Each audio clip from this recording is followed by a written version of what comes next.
नमस्कार, ABC channel में आपका स्वागत है। मैं हूं सचिन श्रीवास्तव और आप मेरे साथ देखेंगे आजमगढ़ से जुड़ी खबरें। आइए नजर डाल लेते हैं आज की खास खबरों पर। आजमगढ़ के महाराजगंज थाना क्षेत्र के सरदाहा बाजार में बुधवार की सुबह 7:30 बजे कपड़ा व्यवसायी पिता व पुत्र को उनकी दुकान में ही अपराधियों ने गोली मारकर हत्या कर दी। गोपालपुर गांव निवासी रशीद अहमद उम्र लगभग 55 वर्षीय पुत्र मुस्तफा सरदाहा बाजार स्थित अपने मकान में रेडीमेड कपड़े का व्यवसाय करता था। उसका परिवार भी इसी मकान में रहता है। बुधवार की सुबह 7:30 बजे वो अपने छोटे बेटे शोएब उम्र लगभग 20 वर्ष के साथ दुकान खोलकर साफ सफाई कर रहा था।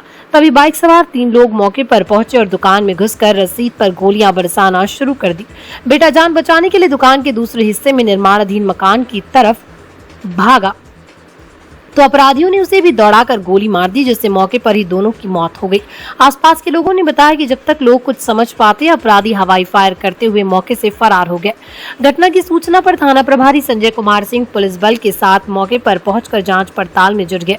घटनास्थल पर जुटी भीड़ में लोग दबी जुबान से घटना की निंदा करते हुए इसे पुरानी रंजिश से जोड़कर देख रहे थे। लोगों का कहना था कि मृतक की दुकान के सामने ही दिनेश की भी कपड़े की दुकान है। दोनों दुकानदारों के बीच लगभग 3-4 वर्ष पूर्व ग्राहकों को अपनी तरफ बुलाने को लेकर विवाद प्रारंभ हुआ था, जो पिछले माह पूर्व मारपीट में तब्दील हो गया। मारपीट के मुकदमे में लगभग 6 माह पूर्व मृतक पक्ष के लोग कई महीने की सजा काटकर जमानत पर लौटे थे और तभी से अपने कारोबार में जुटे थे। घटना की सही जानकारी का खुलासा तो पुलिस की विवेचना से ही हो सकेगा। घटना को लेकर बाजार सहित पूरे क्षेत्र में दहशत का माहौल है। घटना की जानकारी मिलते ही आईजी अखिलेश कुमार और पुलिस अधीक्षक अनुराग आर्य मौके पर पहुंच गए। महाराजगंज के सरदा बाजार में आज अब्दुल रशीद और उसके पुत्र की गोली मार हत्या कर दी, जिसमें उनके जो सामने दुकान है उसका गुप्ता जी के लोगों के यहाँ पे आरोप है और उनका कहना है कि इनका आपस में दुकानदारी में देखे ग्राहकी है, ग्राहकी को देखे विवाद के बाद पुराने दिन में एक रुपये में लिखे हैं, कंप्यूटर से उन्होंने क्लासिक लगी हुई एक कोर्ट आदेश से लिखा गया। तो पुराना इनमें झगड़ा चला आ रहा था और उसमें कार्रवाई हो चुकी थी पूर्ण तरह। अभी ये ताज़ा घटना है और इस घटना की एफआईआर लिख के गिरफ्तारी की कार्रवाई कराई जाएगी। हाँ सर, इस परिवार से साया उठ चुका है, बाप का, बच्चे नाथ हो चुके हैं, तो कुछ मदद ही रहेगी सरकार की। पुलिस का काम अभी प्राथमिक तौर से हम लोग अपना जो पुलिस की कार्रवाई फौरी कार्रवाई पूरी कर लेते हैं, उसके बाद वो जब कार्रवाई होगी देखा जाएगा। अब तक कोई गिरफ्तारी वगैरह? अभी तक कोई गिरफ्तारी नहीं, एफआईआर आ जाएगी, उसके बाद हम गिरफ्तारी कराएंगे। वहीं मृतकों के परिजनों का कहना है कि पिता पुत्र की गोली मारकर हत्या करने के बाद हमलावरों ने दुकान में आग लगा दी और घर की महिलाओं पर भी हमला किया। उन्होंने पुलिस पर लापरवाही का आरोप लगाया और इंसाफ की मांग की है। जान चाहिए, हम लोगों को इंसाफ चाहिए, हमारे घर उजड़ गया, हमें इंसाफ चाहिए बस। क्यों हमारा कैमरा तोड़कर हमें हमारे बाप को गोली लगाई आज उसने, कैमरा तोड़कर लगाई है, पहले कैमरा लगा के गोली चलाया है। रात को पुलिस आई थी, जांच की कहाँ पर कैमरा लगा था। बस अब मेरे अब्बा बताए यहाँ कैमरा है, फिर उसके बाद सुबह में एक काम हुआ, जान ले ली। आखिर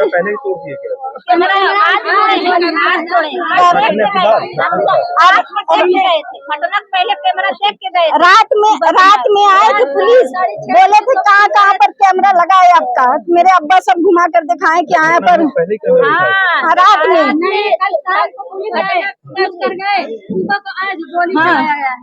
क्या हुआ है पूरी बात बताइए। पहले शुरू हुआ है, मेरे अब्बा और मेरे छोटे भाई बाऊ उसी में थे, बस अब्बा को गोली मारे कैमरा तोड़कर। मेरा छोटा भाई मेरे देवर थे, वो भागने लगे हैं, उनको मारकर फिर मेरे देवर को वहाँ आकर अंदर मारे हैं, लोग अंदर मारे हैं। और फिर हम लोग जो सोचे कि मेरा बच्चा छोटा है गिर गया है, भाग कर आए हैं, देख रहे हैं तो मेरा भाई गिरा है। फिर उसको उठाए, हम लोग चिल्लाए हैं, अंदर एक भाई छोटा नहा रहा था वो आया है, फिर उठाया है, अभी गोली चल रहा है, बार बार चल रहा है। उसके बाद जब आदमी एक आए हैं तो आग लगा दी है सब, पूरा दुकान में इसके पे फायरिंग की है सब। फिर हम लोग पे हमला बोले हैं, कहाँ हम लोग वो आई थी, कुछ नहीं, ये सब बात नहीं था। बस सुबह को आए, शाम को आए पुलिस, भैया शाम को पुलिस आए, पूछे आपके घर में कितना कैमरा है, तो जैसे दुकान में लोग थे वो बताए कि मेरे घर में इतना कैमरा है, कहाँ कहाँ है सब बताए, कि हो सकता है पुलिस जांच कर रहा होगा, तो वो बता दिए। सुबह का आए हैं सब, पहले कैमरा तोड़ कर जाने लगे हैं मारने, और उसके बाद 10-12 गोली मारने के बाद भी फायरिंग करें, रास्ता में भी फायरिंग करते जा रहे हैं। हम लोग सोच रहे हैं कि पटाखा छूट रहा है, घर में रोटी बना रहे हैं, भाग कर आए हैं कि बच्चा मेरा गिर गया है, देख रहे हैं तो वो गिरे हैं। सर हमारी बात योगी तक पहुंचे आए। कौन लोग मारे हैं?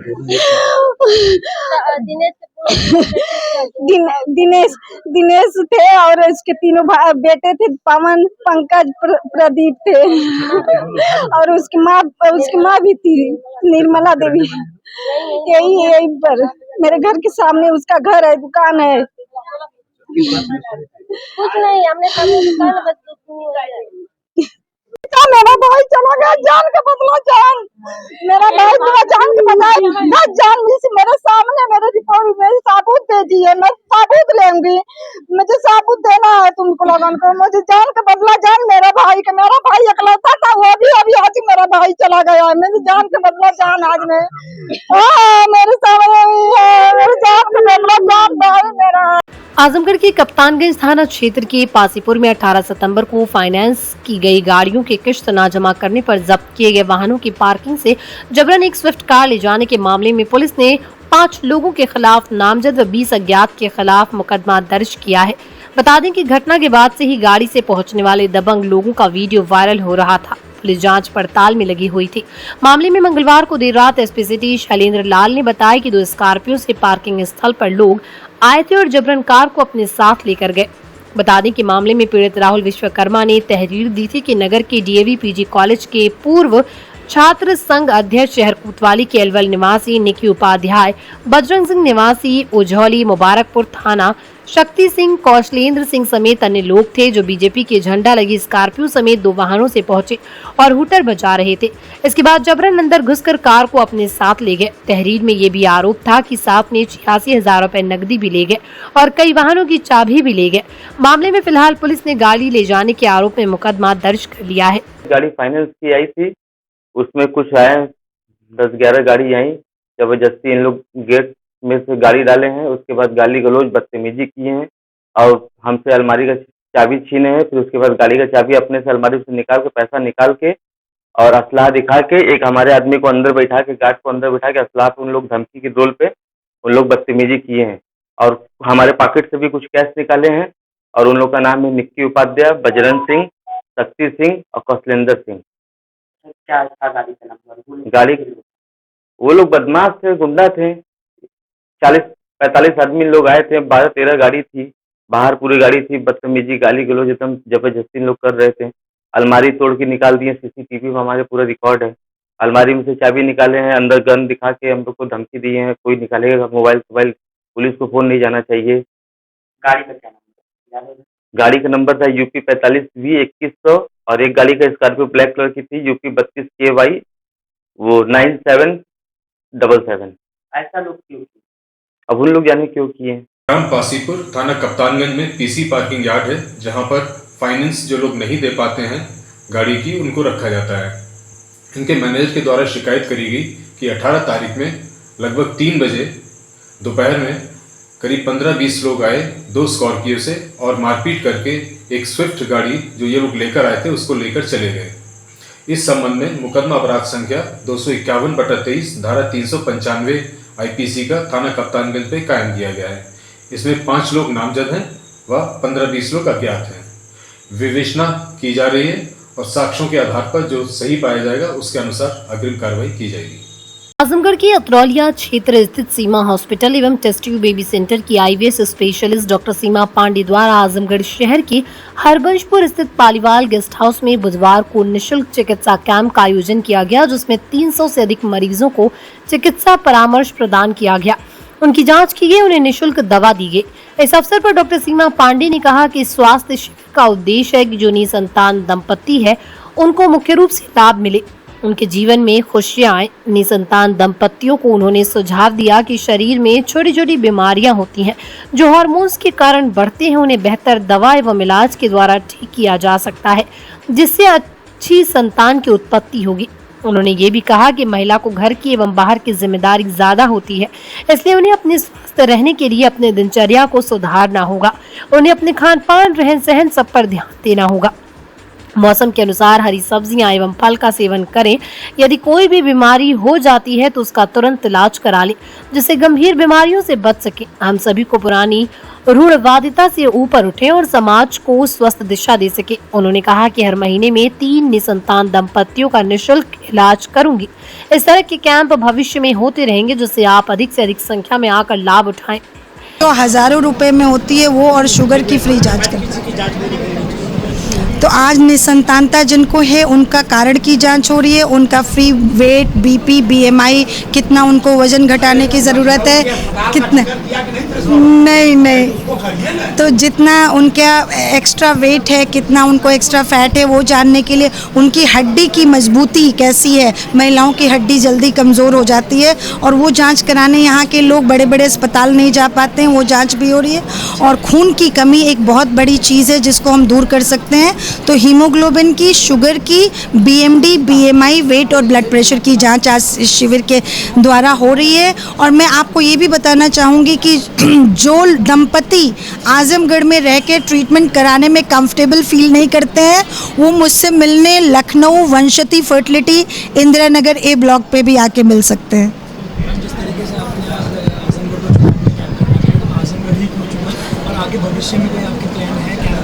तो आजमगढ़ मेरी कर्म भूमि है, मैंने यहीं पे काम शुरू किया है। तो जब भी मैं कोई ऐसा काम चूज़ करती हूँ तो सबसे पहली चॉइस आजमगढ़ रहती है, और आजमगढ़ में वो काम की निरंतरता बनी रहे। यही कारण था कि इसको शुरू करना था, वो आज यहाँ किया। और आगे भी इसी के आसपास आजमगढ़ ही मेरा एपी सेंटर है, और उसी के चारों तरफ आजमगढ़ है तो सब कुछ है।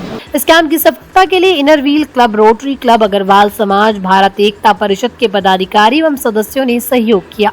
इनर व्हील क्लब की प्रेसिडेंट अमितलता सिंह ने कहा कि आईवीएफ स्पेशलिस्ट डॉक्टर सीमा पांडे की सेवाएं गरीब निसंतान महिलाओं के लिए वरदान साबित होंगी। मैं डॉक्टर सीमा पांडे जी का बहुत बहुत आभार प्रकट करती हूँ कि उन्होंने आजमगढ़ में एक शिविर लगाया जिसमें बहुत सी ऐसी सोशल स्लम बस्तियों से महिलाएं आती हैं जिनको बच्चा होने में परेशानी होती है, तमाम प्रकार की समस्याएं होती हैं, वो इनसे जूझती रहती हैं और वो बड़े शहरों में नहीं जा सकती हैं, जिससे आज वो इस शिविर में आई हैं और अपने समस्याओं को डॉक्टर साहब से कंसल्ट करेंगी। जो भी उनको समस्या होगी वो डॉक्टर साहब बताएंगे और उसका वो इलाज करेंगी।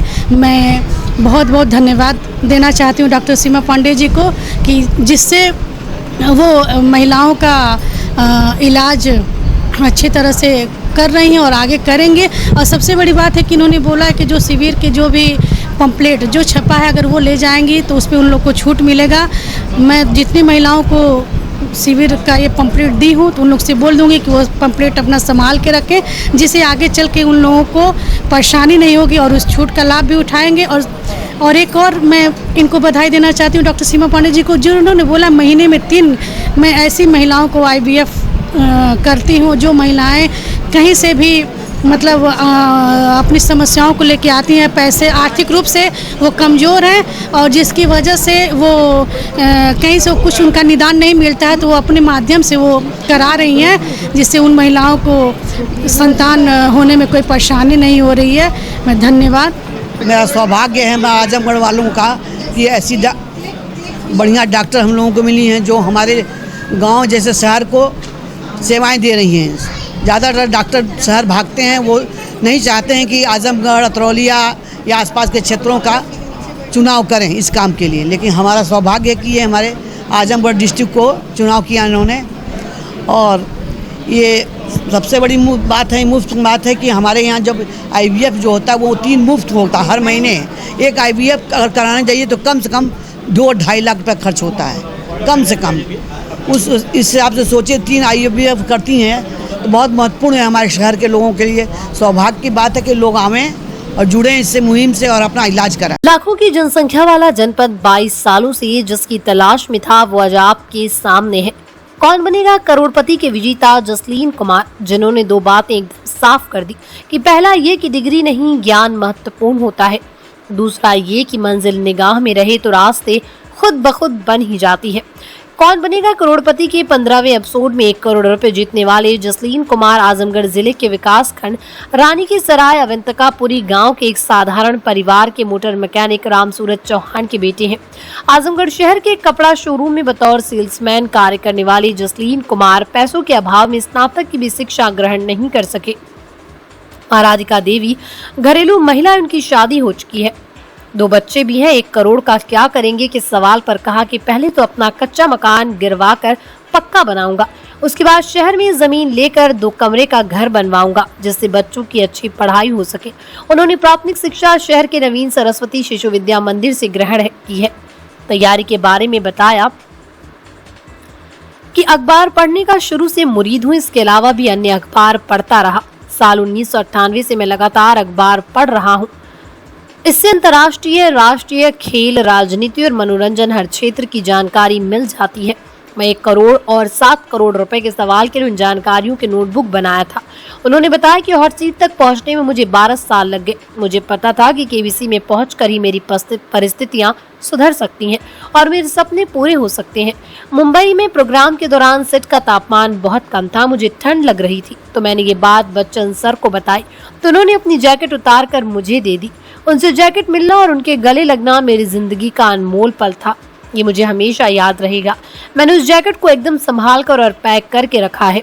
शो में जीती गई राशि के उपयोग पर जसलीन कहते हैं कि मेरा घर आधा कच्चा और आधा पक्का है। सबसे पहले अपना घर अच्छी तरह से बनवाऊंगा।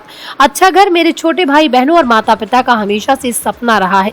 इसके अलावा कागज का दोना और पत्तल बनाने वाली मशीन खरीदकर स्टार्टअप शुरू करने की भी योजना है। मेरी पत्नी को भी ब्यूटिशियन के कामों में दिलचस्पी है। मैं उनके लिए और अपने बच्चों की शिक्षा के लिए भी कुछ करना चाहूंगा। आपको सबसे पहले तो बधाई हम लोगों की तरफ से, सभी मीडिया वालों की तरफ से। और आपकी यात्रा कैसे शुरू हुई?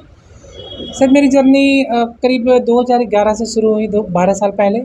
और मैं अपनी लाइफ में, मेरा एक मोटिव था, मेरा एक मकसद था कि जब मेरी आर्थिक स्थिति घर की कमज़ोर हो रही थी और पढ़ाई कहीं न कहीं छूट गई, तो मेरे पास कोई ऑप्शन नहीं था सिर्फ प्राइवेट जॉब करने के अलावा। लेकिन कुछ घर के ऐसी हालात थे, स्थिति ऐसी थी कि मुझे कहीं न कहीं फाइनेंस इशू को मजबूत करना था और उसको बड़े स्तर पे ले जाके अपने घर का जो भी ज़रूरत है उसको पूरी करनी थी। तो केबीसी का मंच ही मुझे दिखा उस समय 2011 में। और केबीसी एक ऐसा मंच था जो शिक्षा से जुड़ा हुआ था और मैं शिक्षा से बड़ा मेरा लगाव रहा है। भले ही मैं आगे अपनी कोई बड़ी पढ़ाई नहीं कर सका, लेकिन जीवन में बस कुछ बनना चाहता था और कुछ करना चाहता था, वो शिक्षा से ही उसका संबंध हो। तो केबीसी एक ऐसा मंच था जिससे मुझे लगा कि यहाँ से मैं कुछ अपने जीवन के सपने, जो मेरे मकसद हैं, जो मेरे घर की स्थिति है, जो मेरे परिवार की प्रॉब्लम्स हैं, मेरे जो शौक़ सपने हैं, वो यहाँ से पूरा हो सकता है। फिर मैं निरंतर कोशिश करता रहा। 2011 से मैंने एक बार ऑडिशन भी दिया था 2013 में केबीसी के लिए, लेकिन उस समय मैं सेलेक्ट नहीं हो पाया। इसके बावजूद भी मैंने अपनी हिम्मत नहीं हारी और मैं लगातार कोशिश करता रहा। फाइनली 2023 में वो दिन आ ही गया जिसका मुझे इंतज़ार था। और काफ़ी प्रोसेस हैं केबीसी के जाने के लिए। उसमें कई राउंड आपको सवालों के जवाब देने होते हैं, ऑडिशन है, टेस्ट प्रक्रिया रहती है और उसके बाद जब आपका सिलेक्शन होता है तो आप मुंबई के लिए जाते हैं, तो उसमें भी एक राउंड फास्टेस्ट फिंगर का होता है। उसके बाद फिर अमिताभ बच्चन जी के सामने आपको 16 प्रश्न आते हैं जो आपका कौन बनेगा करोड़पति का जो टाइटल है उसके लिए। तो ये सारी प्रक्रिया से गुजरना होता है कौन बनेगा करोड़पति के लिए। तो फाइनली जब मैं सिलेक्शन हुआ तो मैं बहुत खुश हुआ था कि चलो, मुझे लगता है कि इस साल मैं अपने लिए, अपने जीवन के लिए कुछ जो मेरा मकसद है, जो मेरा सपना है, वो पूरा कर लूँगा। और वो दिन मुझे मिल ही गया और मैं एक-एक सवालों के जवाब, पहले तो बहुत नर्वस हुआ, बहुत ही घबरा रहा था और बहुत ठंड भी वहाँ पे थी। तो ठंड में वहाँ पे देखा होगा प्रोमो में आपने कि मैं जैकेट तो नहीं बोला, लेकिन मैंने बोला कि समय ठंड है, तो उन्होंने अपनी जैकेट दी अमिताभ बच्चन साहब ने। तो उन्होंने एक जैकेट भी गिफ्ट किया मुझे, उपहार में दिया और पहनाया भी। तो वो बड़ा मोमेंट मेरे लिए बड़ा बहुत ही, मतलब एक ऐसा पल था कि एक महान आदमी, एक इतनी बड़ी हस्ती जो अपने गिफ्ट दे रहा है अपनी जैकेट। तो वो मैं पहला कंटेस्टेंट था वहाँ के लिए, पूरे केबीसी सीज़न का, पूरे इतिहास का। तो बहुत ही अतुलनीय था, बहुत ही यादगार था मेरे लिए और बहुत ही एक खुशनसीब वहाँ का मतलब माहौल मेरे लिए था, बना हुआ था। मेरा कॉल आया था, मैं जब रजिस्ट्रेशन अप्रैल में हुआ था तो मैंने रजिस्ट्रेशन करना शुरू कर दिया था। उसमें क्या होता है कि अमिताभ बच्चन सर कंटिन्यू 10 दिन सवाल पूछते हैं एक-एक, तो उसमें बाई मैसेज और एक ऐप है सोनी लिव ऐप के थ्रू उसमें रजिस्ट्रेशन करना होता है और वो सवाल का जवाब देके उसको सबमिट करना होता है।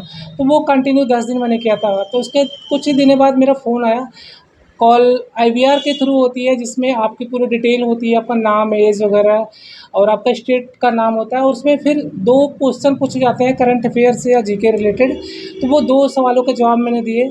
इसके बाद फिर मेरा कुछ ही 2-4 दिन बाद मेरा ऑडिशन के लिए कॉल आया कि आपको मुंबई जाना है ऑडिशन के लिए, ग्राउंड ऑडिशन के लिए।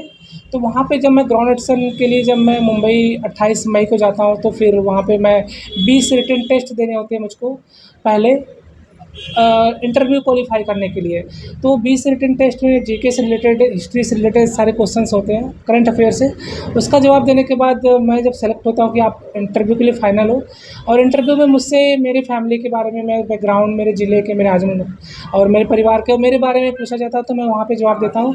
उसके बाद वहाँ पे भी मुझसे 10 क्वेश्चन पूछे जाते हैं और उस क्वेश्चन को भी मुझे करीब मैंने 10 में से 8-9 क्वेश्चन के सही जवाब दिए थे। तो वो वहाँ से कि मुझे उम्मीद लगी थी कि नहीं अब फाइनली कहीं न कहीं इस साल मेरे लिए अच्छा होगा। फिर उसके बाद फाइनली वो एक कॉल आती है कि आप कौन बनेगा करोड़पति के लिए सेलेक्ट होते मुंबई आप आ रहे हो। तो अब जो आप कितनी धनराशि आप जीत चुके हैं और किस क्वेश्चन पे आप जो है क्विट कर गए? सवाल शुरू में बहुत ईजी थे, इसके बाद जैसे-जैसे बढ़ता गया तो कुछ कठिन भी सवाल आए, लेकिन कुछ लाइफ़लाइन से हेल्प से मैं उसको बीट किया, उसको जवाब सही दिया और फाइनली जो करोड़पति का टाइटल है 1 करोड़ का, वो बहुत ही टफ क्वेश्चन था, महाभारत से रिलेट था और महाभारत और रामायण मेरे बहुत ही ख़ास, मैं बहुत ही देखता हूँ, पसंद करता हूँ, लेकिन वो सवाल मैंने पढ़ा नहीं था। बस एक माइंड में क्लिक हुआ कि कहीं मैंने पढ़ा है। तो वो सवाल में ये था कि पांडव का जो यज्ञ हुआ था, यज्ञ करवाया था, उसके बाद जो सोने बचे हुए थे फिर पांडवों ने उसका यज्ञ और नहीं, महाभारत युद्ध के बाद जब पांडवों ने यज्ञ करवाया था तो जो सोने बचे हुए थे तो वो किसने करवाया था? उसमें 4 ऑप्शन थे, तो लिखित, मातुंड, विकर्ण और एक और ऑप्शन था। तो उसमें जो मातुंड ऑप्शन था तो मैंने कहीं पढ़ा था, कुबेर पे मैं क्लिक कर रहा था तो मुझे लगा कुबेर गलत होगा क्योंकि कुबेर जो है वो रामायण से रिलेटेड है और कुछ धन के देवता वही कहे जाते थे, लेकिन महाभारत का पात्र था तो मैं उसको दिमाग में मैं हट गया। फिर अचानक से एक माइंड में आया कि अरे मातुंड मैंने कहीं पढ़ा है, फिर मैंने मातुंड का जवाब दिया जो कि वो सही था। करोड़ का सवाल कठिन था लेकिन श्योर नहीं था, बस एक अंदाज़ा था और कुछ चीज़ें उस समय ऐसी थी दिमाग में मेरे, पूरा सर भारी हो गया था और बहुत ही प्रेशर महसूस कर रहा था, तो कनेक्ट नहीं कर पा रहा था उस सवाल के आंसर को। तो कहीं न कहीं मैं जल्दीबाज़ी कर गया और वो भी सवाल सही था जो मैंने गेस किया था। जब मैंने बोला कि ये होगा, तो बोले कि अगर आप खेल जाते तो ये 7 करोड़ भी आप जीत सकते थे। लेकिन मैं रिस्क नहीं लेना चाहता था और डर भी था मन में कि बहुत बड़ी रकम है और मेरे जो घर के हालात हैं, मेरे घर की जो स्थिति है, इससे बदल सकती है। तो इसकी वजह से मैंने वो क्विट कर दिया। आप आजमगढ़ के पहले करोड़पति हैं, तो आप इस सर, मैं बोलना चाहूँगा कि ये मेरे लिए बड़ी गौरव की बात है, बड़ी खुशी की बात है कि मैं अपने आजमगढ़ ज़िले का पहला करोड़पति हूँ इस मंच का, जो पिछले 22 साल से कौन बनेगा करोड़पति बहुत बड़ा शो है और उसको एक millennium star mister Amitabh Bachchan ji करते हैं, जो सदी के महानायक कहलाते हैं। तो वो पूरी दुनिया में फॉलो की जाती है, करोड़ों लोग उसको देखते हैं। तो ये मेरे लिए बहुत बड़ी और बहुत खुशी का दिन है, बहुत ही खुशी का पल है और मैं अपने ज़िले आजमगढ़ उत्तर प्रदेश का इकलौता ऐसा कंटेस्टेंट हूँ जो 1 करोड़ की धनराशि जीता हूँ। अच्छा, ये बताइए कि आपका पारिवारिक बैकग्राउंड क्या है? मेरा पारिवारिक बैकग्राउंड सर बहुत अच्छा नहीं आर्थिक स्थिति से रहा है, मिडिल फैमिली रही है। मेरे पिताजी एक मैकेनिक हैं, गैराज मैकेनिक हैं, बुलेट मिस्त्री हैं और मैं अपने भाइयों में सबसे बड़ा हूँ और मेरे पीछे मेरे 4 छोटे भाई हैं, 2 बहनें हैं। मेरी शादी हो चुकी है और मेरे 2 छोटे बच्चे हैं, 5 साल का, 1.5 साल का। पढ़ाई लिखाई मेरी शुरू से हमारे पिताजी चाहते थे कि मैं आगे पढ़ के मैं भारतीय सेना में जाऊँ और मेरी भी इच्छा थी कि मैं एयर फोर्स ही ज्वाइन करूँ और इसी के तरफ मैं तैयारी भी करता था। मेरी पूरी स्कूली शिक्षा यही नवीन सरस्वती विद्या मंदिर से हुई है। फिर शहर से ही मैंने 9th और 10th किया और 11वीं 12वीं पास किया। फिर जब मैं डीएवी पढ़ने के लिए जब मैंने इंटरेस्ट दिया तो मेरे पिताजी गुस्सा हो गए, नाराज़ हो गए कि तुम वहाँ पर पढ़ने जाओगे जो अच्छा इस कॉलेज नहीं है। तो उन्होंने मुझे प्रेशर दबाव बनाया कि नहीं, अगर पढ़ना है तो तुम इलाहाबाद जाओ। मैं इलाहाबाद गया और मैं इविंग क्रिश्चियन कॉलेज में बीए के लिए अप्लाई किया, वहाँ पे पास हुआ और रजिस्ट्रेशन एंट्रेंस टेस्ट दिया, पास हुआ। और मैं बीए कर रहा था फर्स्ट ईयर, लेकिन मेरी अचानक इतनी तबीयत ख़राब हो गई बहुत ज़्यादा कि मैं करीब 5-6 महीने बहुत ज़्यादा बीमार था। मेरे पेट में ट्यूबरक्लोसिस का लीवर इन्फेक्शन की वजह से हुआ था। तो वो कहीं न कहीं मेरी पढ़ाई बहुत अच्छी नहीं पाई, तो मैं वहाँ पे अपना मेरा पहला पेपर अच्छा हुआ लेकिन दूसरा पेपर मेरा गड़बड़ होने की वजह से मैंने ड्रॉप कर दिया। फिर भी मैं अपने मन में पढ़ाई के लिए बड़ा इच्छुक रहता था, तो और मैं इलाहाबाद विश्वविद्यालय में मैंने दोबारा एंट्रेंस दिए और दोबारा एंट्रेंस दिए। फिर मैं इलाहाबाद विश्वविद्यालय में बीए करने के लिए फिर मैं पढ़ाई के लिए एडमिशन लिया। तभी मेरे घर में मेरी सिस्टर जो थी मुझसे छोटी, उनकी शादी तय हो गई और शादी में कुछ हम लोगों ने बहुत ज़्यादा मतलब घर की स्थिति ठीक नहीं थी, पैसे बस काम चल रहे थे, सबका पढ़ाई लिखाई घर का अपना, तो उसमें कुछ कर्ज़े लेने पड़ गए मेरे पिताजी को शादी के लिए, मेरी बहन के लिए। तो उसमें जो कर्ज़ लिए बहुत ज़्यादा हो गया कर्ज़, करीब उस समय करीब बहुत बड़ी रकम थी 50-60 हज़ार। तो वो कहीं न कहीं इकलौते मेरे पिताजी कमाने वाले थे और वो मुझे प्रोवाइड नहीं कर पा रहे थे इलाहाबाद में मेरे खर्च को, मेरे रूम, मेरे पॉकेट खर्च वगैरह को।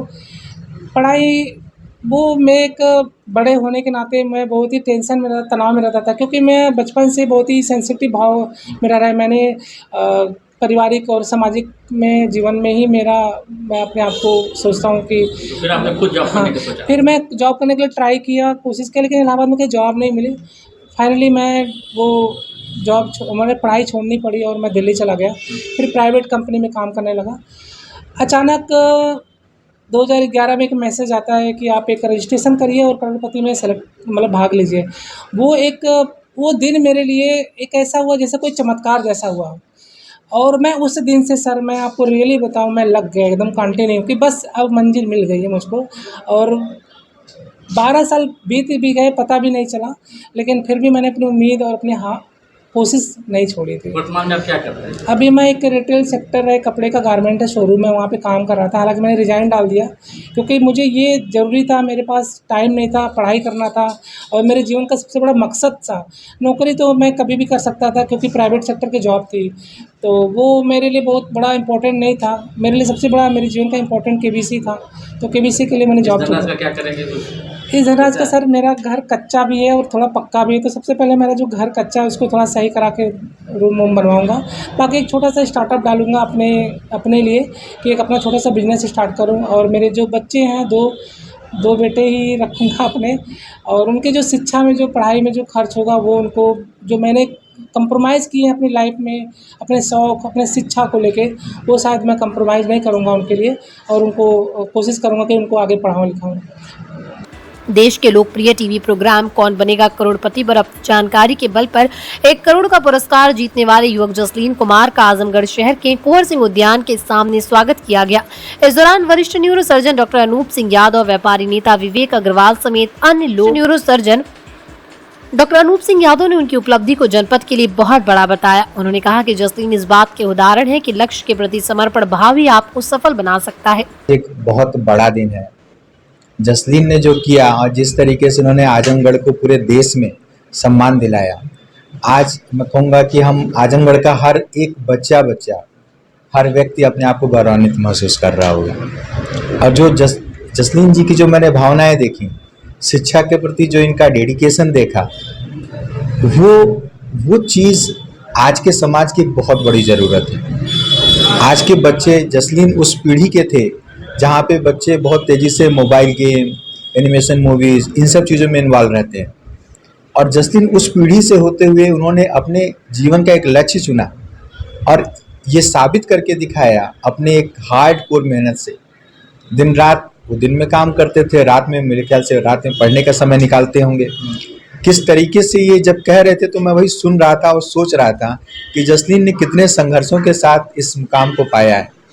तो अगर जो जीवन में जो आप एक लक्ष्य चुनते हैं और उस लक्ष्य के प्रति जब आपका वो समर्पण भाव जीवन की हर चीज़ से परे होकर के एक पूरा केंद्रित होकर रह जाता है, तो जाहिर सी बात है, जो आपने एक कॉमन सेंस की बात है कि जब आप लेंस की सारी रेज को, अगर सनलाइट है आपको प्रकाश मिल रहा है, लेकिन उसी सनलाइट को जब आप लेंस से लगा करके एक पॉइंट पर फोकस करते हैं तो फिर वो आग लगा देता है। युवाओं के लिए प्रेरणा स्रोत बन रहे हैं। जसलीन एक आज की पीढ़ी के लिए, आजमगढ़ के लिए ही नहीं, मैं कहूँगा कि जसलीन जैसे युवा आज की पीढ़ियों के लिए प्रेरणा स्रोत होने चाहिए और ज़रूर होंगे। जसलीन का समर्पण, जसलीन की मेहनत और जसलीन का जो निष्ठा भाव का एक शिक्षा के प्रति, वो उसी तरीके का है जिस तरीके का मैं देखता हूँ हमारे जो द्वितीय राष्ट्रपति राधाकृष्णन जी थे। जिस तरीके से हमने अपने आज की पीढ़ी को देखा है, इसको इन्होंने एक बड़ी लैंडमार्क, एक बड़ी लाइन खींच के रख दी है आज की पीढ़ी के लिए कि आप समर्पण भाव से किसी भी चीज़ को पा सकते हैं, और जसलीन ने इसको करके दिखाया है। उन्होंने अपनी समस्याओं को अपनी ताकत बनाई, उन्होंने अपनी पिटफॉल्स को अपनी एक चुनौती के रूप में लिया। उन्होंने कभी किसी चीज़ के लिए एक्सक्यूजेस नहीं दिए कि मेरे पास ये नहीं था, मेरे पास वो नहीं था। जसलीन ने हर चीज़ को चुना। उन्होंने अपने दैनिक जागरण न्यूज़पेपर को चुना अपने राह को पाने के लिए। मैं पढ़ नहीं सकता तो उन्होंने अखबार को चुना अपने दैनिक जागरण को, अपने चीज़ों को बेहतर बनाने के लिए कि हम अपने कॉमन नॉलेज को, जनरल नॉलेज को, अपने विज्ञान के नॉलेज को, अपने कला के नॉलेज को किस मुकाम तक ले जा सकते हैं। तो जसलीन ने अपने जीवन की हर चीज़ को पाने के लिए रास्ते खोजे। उन्होंने कभी किसी चीज़ के लिए एक्सक्यूज नहीं दिए। जसलीन की एक सबसे बड़ी जो अचीवमेंट है वो ये है, और ये आज की पीढ़ी को सीखना चाहिए। जिलाधिकारी विशाल भारद्वाज ने बुधवार को हरियौत कला केंद्र आजमगढ़ में फोटो एसोसिएशन द्वारा लगाई गई फोटो गैलरी का दीप प्रज्वलन कर और फीता काट कर उद्घाटन किया। इस अवसर पर जिलाधिकारी द्वारा फोटो गैलरी का अवलोकन किया गया। फोटो गैलरी में जनपद के मुख्य ऐतिहासिक स्थलों तथा पिछले कुछ वर्षों में निर्मित किए गए मंदुरी एयरपोर्ट, पूर्वांचल एक्सप्रेसवे, सुहेल देव राज्य विश्वविद्यालय आजमगढ़, गोरखपुर लिंक एक्सप्रेसवे, राजकीय मेडिकल कॉलेज आजमगढ़ आदि से संबंधित जानकारियों को फोटोग्राफ्स के माध्यम से प्रदर्शित किया गया। ये फोटो गैलरी दिनांक 24 सितंबर तक आम जनमानस के लिए खुली रहेगी। जिलाधिकारी ने जनपद वासियों से अपील की है कि हरियौत कला केंद्र आजमगढ़ में लगाई गई फोटो गैलरी में आकर इसका लाभ उठाएं। इसी के साथ ही हरियौत कला केंद्र के ऑडिटोरियम में महिला कल्याण विभाग द्वारा बेटी बचाओ बेटी पढ़ाओ कार्यक्रम के अंतर्गत 5 से 12 साल तक के बच्चों के मध्य फैंसी ड्रेस प्रतियोगिता का आयोजन किया गया, जिसके उपरांत विजेताओं को पुरस्कार देकर सम्मानित किया गया। इसी क्रम में आकांक्षा समिति आजमगढ़ द्वारा फैशन शो का आयोजन किया गया, जिसमें बहुत सी महिलाओं द्वारा अपने द्वारा रचित फैशन का प्रदर्शन किया गया। इसके उपरांत आकांक्षा समिति द्वारा नूतन जी का हिंदी स्टोरी टेलिंग का आयोजन किया गया। इस अवसर पर श्रीमती अंगिरा भारद्वाज, अपर जिलाधिकारी आजाद भगत सिंह, जिला प्रोबेशन अधिकारी श्री BL यादव, जिला समाज कल्याण अधिकारी श्री मोतीलाल, आकांक्षा समिति के अध्यक्ष सहित संबंधित अधिकारी एवं भारी संख्या में स्कूली छात्र छात्राएं एवं आम जनमानस उपस्थित रहे। इसके साथ ही साथ हरियौत कला केंद्र आजमगढ़ के प्रथम व द्वितीय स्थल पर शाक भाजी एवं बागवानी प्लांट शो का आयोजन किया गया। मेहंदी कंपटीशन में महिलाओं एवं बच्चों ने बढ़ चढ़ कर हिस्सा लिया तथा आजादी का अमृत महोत्सव के डिजाइन से हाथों पर मेहंदी रचाई। आइए आपको दिखाते हैं फैशन शो की कुछ झलकियां।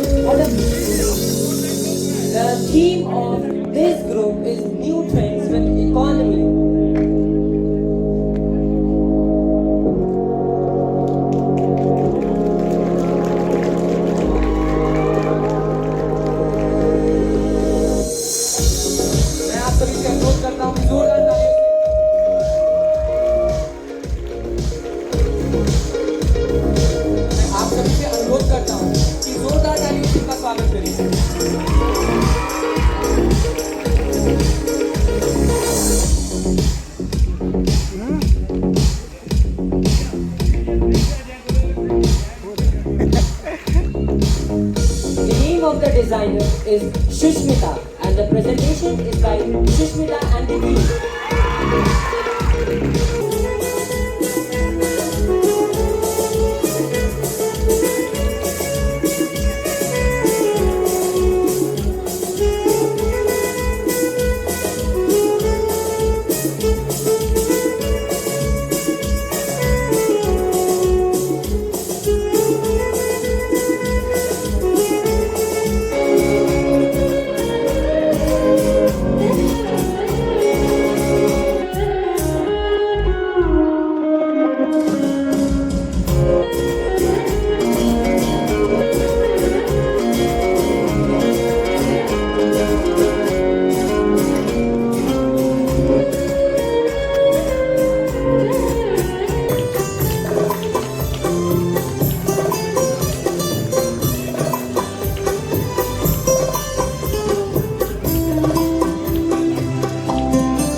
designer is Shikha Singh and the theme is Red.